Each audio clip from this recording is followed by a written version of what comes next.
Oke, sebelum kita mulai ya pembelajaran kita pada hari ini, kita berdoa dulu. Yuk.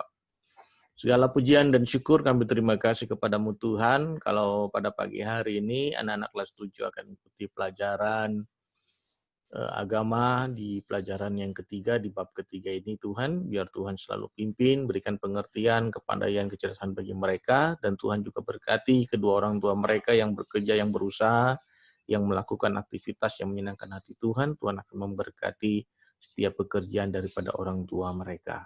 Terima kasih Tuhan, kami mulai pelajaran kami dalam nama Tuhan Yesus Kristus selalu ya. Amin. Oke, kita mulai ya pembelajarannya kita saat ini di bab ketiga, jadi videonya biar tetap aktif ya. Di pelajaran yang ketiga ini kita akan membahas temanya tentang baptisan sebagai tanda menjadi milik Kristus. Ya, jadi diperhatikan di buku cetaknya ya, itu ada ayat pokoknya di dalam Roma 6 ayat 1 sampai 6 dan Kisah Para Rasul 19 ayat yang keempat. Jadi di dalam bab yang ketiga ini kita belajar bagaimana pengampunan Allah di dalam Kristus Yesus ya menjadi satu tanda kepemilikan kita sebagai orang percaya lewat baptisan. Ya, jadi baptisan itu melambangkan pembasuhan diri. Ya, jadi cuman lambang ya. Jadi lambang kalau kita lihat burung Pancasila dasar negara kita lambangnya apa? Burung Garuda. Nah, lambang cuman tanda seperti kita sekolah di Galatia, lambangnya apa? Nah, logo Galatia gitu ya. Kita tahu logo polisi seperti apa, logo tentara seperti apa, logo Indomaret seperti apa, cuman tanda. Ya, jadi kita semua tahu.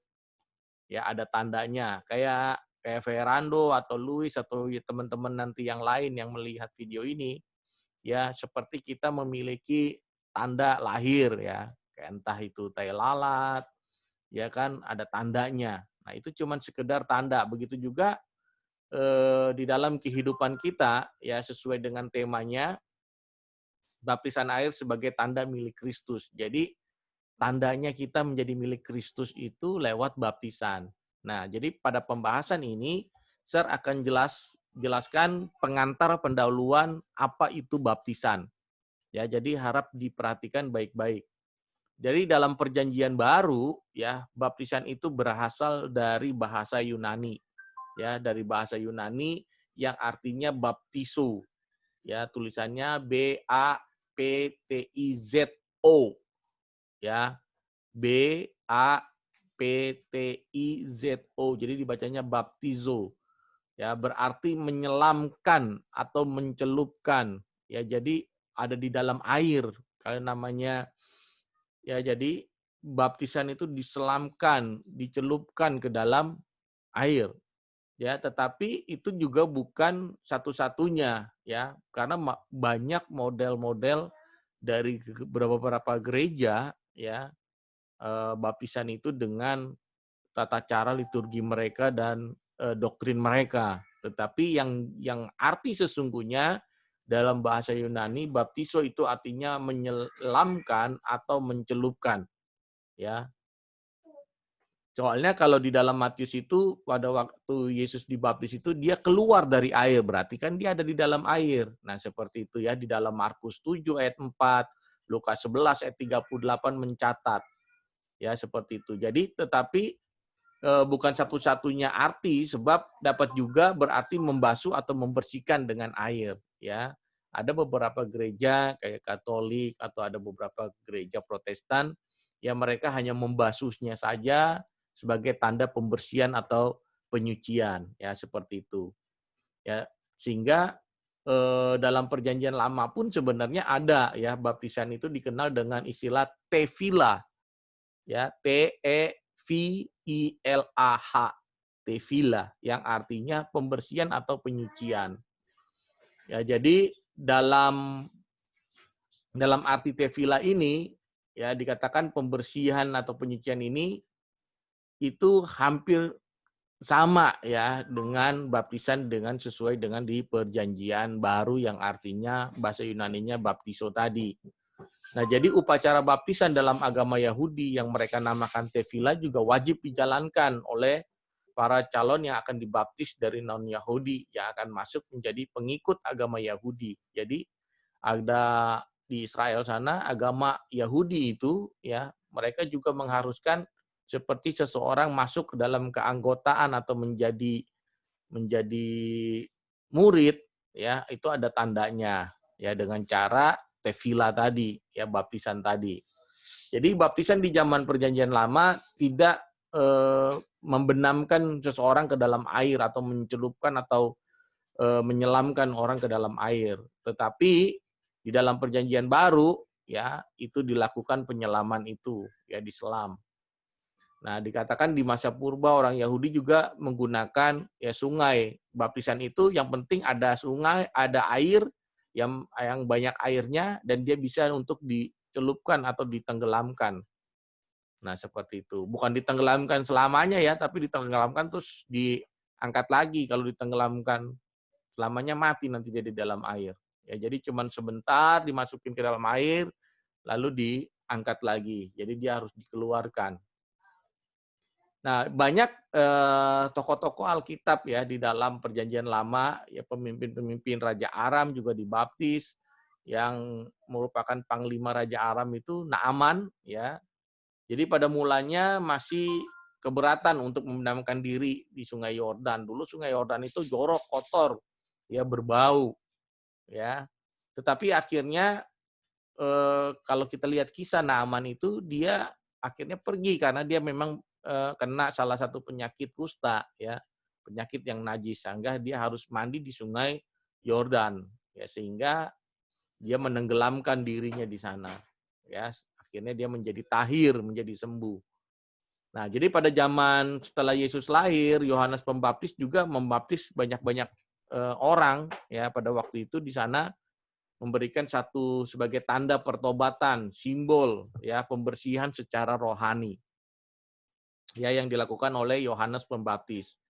Jadi kemudian baptisan Kristen juga merupakan kesaksian dari apa yang terjadi ya di dalam kehidupan orang percaya. Jadi baptisan Kristen juga melukiskan identifikasi orang-orang percaya dengan kematian Kristus. Ya, baik tata caranya ya seperti mati lalu dibangkitkan. Jadi manusia lamanya ya meninggalkan kebiasaan-kebiasaan buruknya dan menjadi manusia yang baru.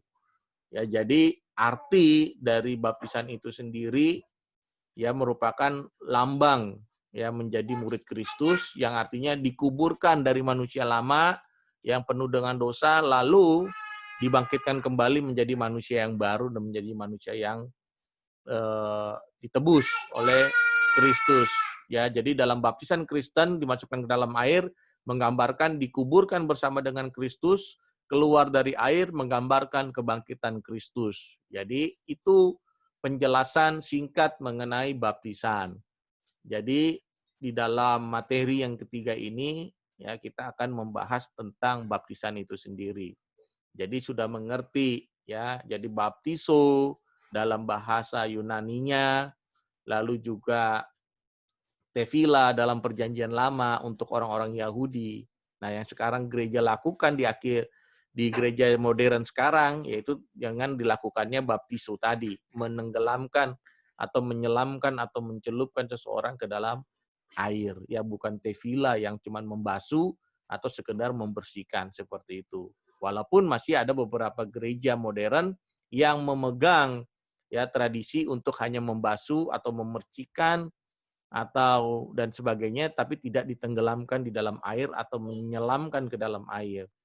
Ya, jadi gambarannya seperti itu. Jadi ingat bahwa baptisan hanya tanda ya seperti kita melihat ya tanda-tanda seperti Ferrando, Luis, terus si Angelin, tanda menjadi murid Galatia apa tandanya? Ya kan? Pakai seragam Galatia, ya kan? Punya identitasnya ada Galatianya. Nah, seperti itu. Nah, tandanya seperti itu. Kalau kamu sebagai murid sekolah Galatia, ya ada tandanya gitu. Nah, sama seperti halnya baptisan juga sekedar tanda bahwa kita menjadi milik Kristus. Nah, ini penjelasan singkatnya ya, Sir cuman hanya membahas ini.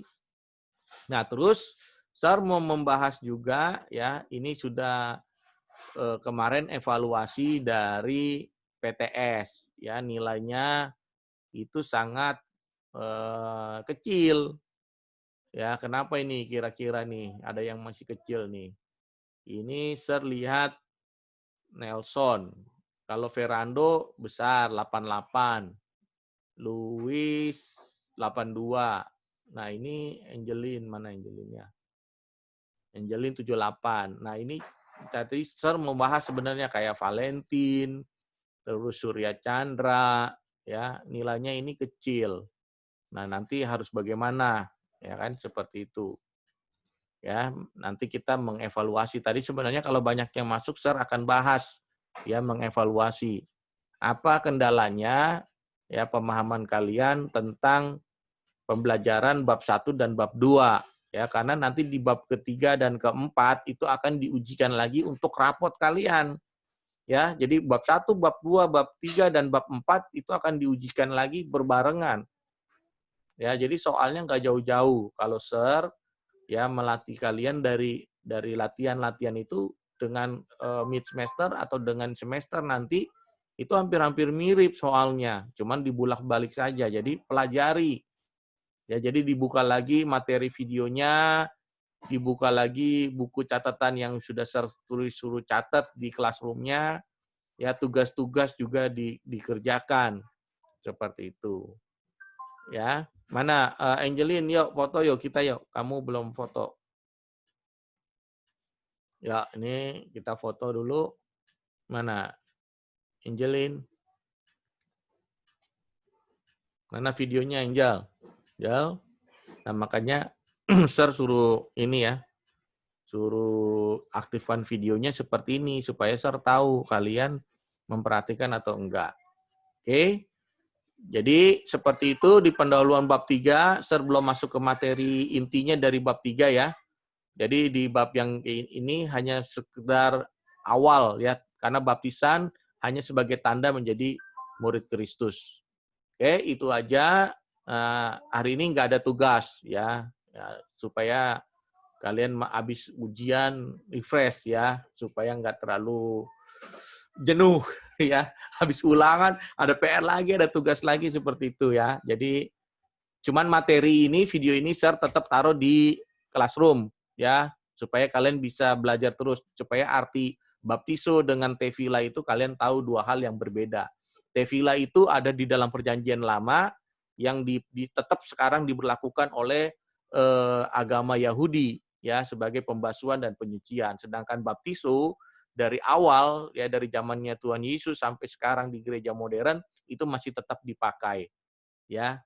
Seperti itu. Jadi itu bedanya. Jadi kalau sertanya apa bedanya baptiso dengan tefila, kalian mesti tahu dari kandungan artinya, baptiso menyelamkan atau menenggelamkan, ya. Lalu tefila hanya pembasuhan atau penyucian, seperti itu. Ya, jadi mesti tahu beda-bedanya di situ untuk dasar-dasar dari baptisan sebagai tanda sebagai murid Kristus.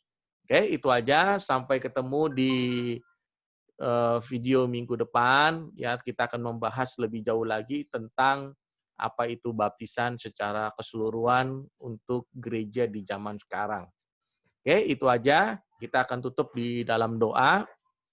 Nanti kita berdoa sama-sama ya untuk orang tua kita yang sedang beraktivitas, yang mungkin melakukan pekerjaan supaya juga bisa dapat ya uang ya, seperti dengan keadaan sekarang makin PSBB diperpanjang lagi. Ya, jadi kalian harus terus berdoa buat orang tua kalian. Yuk kita berdoa. Segala pujian dan syukur kami berterima kasih kepadamu Tuhan, apa yang akan menjadi pelajaran dasar ini untuk baptisan sebagai tanda, pertobatan sebagai tanda, kami menjadi murid-murid Kristus, kami yakin dan percaya Tuhan akan memberikan kepengertian kepada anak-anak didik kami. Terus berikan kesehatan, kekuatan dalam kehidupan kami semua. Berkati sekali lagi orang tua mereka yang bekerja Tuhan, sehingga apa yang mereka dapatkan, rezeki yang mereka dapatkan, upah gaji yang mereka dapatkan, mereka akan diberkati oleh Tuhan dengan apa yang mereka lakukan. Terima kasih Tuhan, terus taruhkan kepandaian, kepintaran, kesehatan kepada anak-anak didik kami ini. Dalam nama Tuhan Yesus Kristus kami sudah berdoa dan mengucap syukur. Amin. Nanti minggu depan kita bahas ya tentang PTS-nya, karena harus semuanya ini hadir, PTS-nya harus dibahas supaya menjadi pelajaran kalian untuk di semester. Pasti keluar hampir 50% soal yang tertulis di PTS itu akan keluar lagi dibuat evaluasi semester ganjil. Jadi harap dipelajari. Oke, itu aja. Sampai jumpa. Tuhan Yesus memberkati kalian. Dan jangan main-main keluar dengan tidak menggunakan masker. Jadi harus pakai maskernya. Ya, jaga kesehatan diri sendiri. Kamu tidak menularkan orang lain, tapi orang lain bisa menularkan kamu.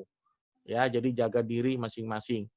Oke, itu aja. Tuhan Yesus memberkati. Dah, sampai jumpa. Nanti videonya taruh di Classroom ya. Tuhan Yesus memberkati.